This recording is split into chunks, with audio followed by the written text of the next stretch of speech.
So in today's video, I'm down in Jacksonville, Florida. The wind had changed from its kind of regular direction, which made my normal spot offshore. That means I was in search of a new spot that worked with this particular wind direction. And so today I'm gonna step you through how I found that spot, how I kind of like sized it up, figured it out, how I got out for a really fun session. So yeah, I always start everything with a quick Google search. I typed in Jacksonville kitesurfing. Immediately these spots came up. Kiteboarding Florida had Huguenot Park in big. It said, great, you can ride on the ocean side on onshore winds. You can ride in the pond and offshore winds. It mentioned to watch out for oyster shells in the pond. So good tip there. And then I confirmed it. I went to Kite Forum, checked out the kite spots. It kind of confirmed all of that same information. And then I'd seen a post on Kite Forum about Jacksonville. So I just posted, hey, anyone know if it's deep enough for foils? Someone who'd lived there about 5 years ago responded and said at high tide, foils are totally good to go. That's pretty much all I needed to hear. I saw wind in the forecast. I figured, great, I'm gonna head out to the spot, hopped in the car. At the very least, it'll be a recon mission. Maybe I'll get some kiting in. On the way out along the St. Johns River, I saw a couple of wingers riding in a really cool spot. Didn't see any kiters. And then like out of the blue, we just got slammed by this freak kind of mid-afternoon thunderstorm. Holy shit. I just watched it rip across the bay. Gusts were upwards of 50 miles an hour. Trees were falling over. And I saw one of the distinct advantages of winging. They just kind of like flagged out their wings, came in casually, packed up. That would have been real sketchy to be hooked to a kite with huge 50-mile-an-hour winds coming through, you know, strapped to a 12-meter. So I jump back in the car, hop on the ferry, make the trip over to Huguenot, and here I kind of start sizing up the spot. So most of the time I start by thinking about the terrain.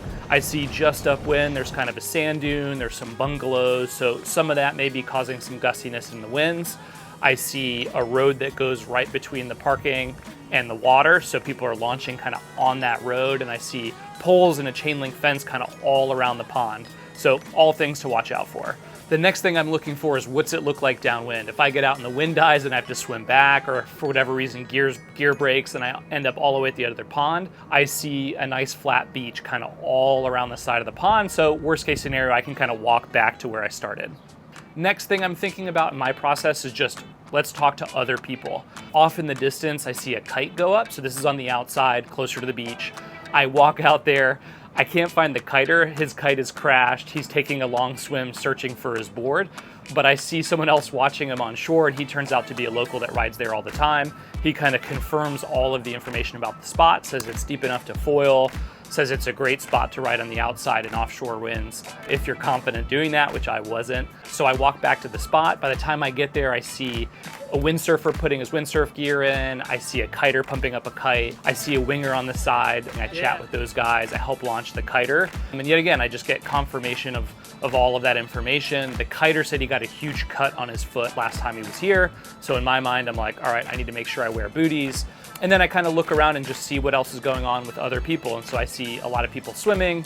They're mostly near the shore and they're kind of spread out. So no major risk there. But, you know, I tend to like to be respectful of swimmers, since if they get upset with kiters, you know, they can shut these spots down. Cool, next in my process, I'm thinking about what's the water, what are the water conditions, what do I need to know? So I see it's a pond, it's obviously super flat, so nothing weird there. I checked the tides, I knew we were basically at peak high tide, so we should be good in terms of depth, and we should be good in terms of currents since it's a pond. If we were on the outside with the tides moving through, that may be something to think about. And then I look at the shore, I don't see a ton of nasty stuff on the shore, but I'd had, you know, the article mentioned the oyster shells, the kiter told me he got cut. And so just, you know, I want to reduce the variables that I have to think about. I prefer riding barefoot, but I figure I'll just wear booties, one less thing to worry about. Next, I'm thinking about the elements, mostly thinking about the wind. The forecast here just predicted the wind falling off a cliff. And so here I'm making a decision, you know, are the local realities on the ground going to be that different from the forecast? And the answer is it totally can be. And so I can see a flag kind of waving off in the distance. I can see the kiter on a 14 meter. I know the wind is gusty and up and down because he's struggling sometimes, but you know, things look like there's a decent chance that there's going to be wind. And probably my only mistake in sizing this spot up, before I went out, I didn't check the weather forecast.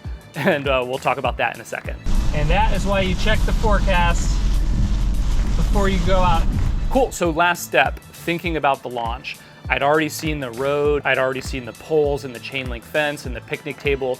So I knew there were hazards upwind to be aware of. I'd launched a guy previously, so I know how he set up his lines.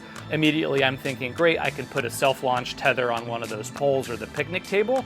That way, in worst case scenario, if I get back from my session, I just turn out to be by myself, I'll have a way to land. I do set up my lines so that they're not like cutting across the road, since I don't want cars driving over my lines. And yeah, so at that point I had spoken to the winger earlier. I knew he was an ex-kiter. I asked him to launch me. I knew I had launched the 14 meter before, and my 12 meter kite was kind of a lighter kite. So I knew that the sand dunes and the bungalow like weren't causing so much of a wind shadow that my kite wouldn't be able to get off the ground. Cool, and there we have it. I'm up and riding, super psyched to be in a new spot, super psyched to be riding after a week of not being able to ride in this offshore wind. And it's a killer spot. It's flat water, it's a big open empty lagoon. It's got these kind of really cool sand dunes off in the background. I'm psyched. Wow, it is gusty. Then all of my suspicions are validated. By the time I get up and riding, I start to see 2, 3 other kites pop up. So good, I'm not the only one at this spot. The other guys were much, much better than me. One of the guys on a foil was throwing huge, nasty boogie loops. And that's when I kind of notice off on the distance a dark patch. And so I see this storm. It looks like it's coming towards us at first, but then it moves across the north and kind of goes out to sea.